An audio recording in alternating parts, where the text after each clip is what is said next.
মনে হবে না, মনে হবে যেন আল্লামা সাইদি গতকালকে একটা তাজা তাজা মেসেজ আমাদের দিয়ে গেছে। আল্লামা সাইদির কিছু কথা আমরা ভুলতে পারি না। ওনার কথার ভিতরে একটি কথা তো এমন ছিল, ছোট বাচ্চারাও এখন এই কথাটাই বলে যে অত্যাচার, জুলুম, নির্যাতন এগুলা বন্ধ করো, এগুলা বন্ধ করো, তা না হলে সময় একদিন আসতে পারে, এমন একটা সময় হতে পারে পালানোর জন্য এই দুই রক্তগুলো খুঁজে পাবা না। কি বাস্তবতা কথার মধ্যে। সারা জীবন যারা পদ্মার বিরুদ্ধে কথা বলতো, বরকার বিরুদ্ধে কথা বলতো, আজকে পালানোর জন্য বউয়ের বোরকা সে নিজে পড়া শুরু করেছে। সারা জীবন যারা দাড়ি আর টুপির বিরুদ্ধে কথা বলতো, আজকে তারা কিন্তু নিজেরা দাড়ি রাখা শুরু করেছে। যারা বলতো দুই একটা মোল্লা ধর, সকাল বিকাল নাস্তা কর, এখন তাহাজ্জুদের নামাজ পড়ে কয় আল্লাহ ক্ষমতা দিলে মোল্লাদের দাও। ঠিক কি না?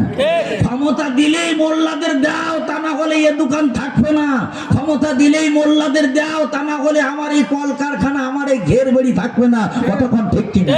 কারণ এখন থেকেই দুই একজনের করে ফোন করে কয় 3 লাখ চাঁদা দিবি না মারা যাবি। মনে হবে না, মনে হবে যেন আল্লামা সাইদি গতকালকে একটা তাজা তাজা মেসেজ আমাদের দিয়ে গেছে। আল্লামা সাইদির কিছু কথা আমরা ভুলতে পারি না।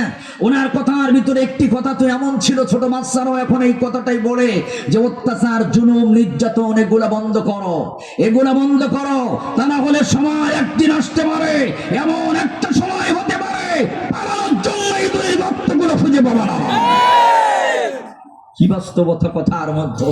সারা জীবন যারা পদ্মার বিরুদ্ধে কথা বলতো, বরকার বিরুদ্ধে কথা বলতো, আজকে পালানোর জন্য বউয়ের বোরকা সে নিজে পড়া শুরু করেছে।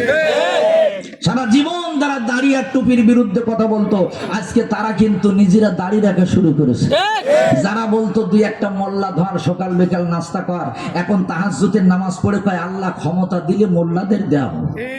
ঠিক কি না? ক্ষমতা দিলেই মোল্লাদের দাও, তা না হলে এ দোকান থাকবে না। ক্ষমতা দিলেই মোল্লাদের দাও, তা না হলে আমার এই কলকারখানা, আমার এই ঘের বাড়ি থাকবে না। কতক্ষণ ঠিক কি না? কারণ এখন থেকেই দুই একজনের করে ফোন করে কয় 3 লাখ চাঁদা দিবি না মারা যাবি।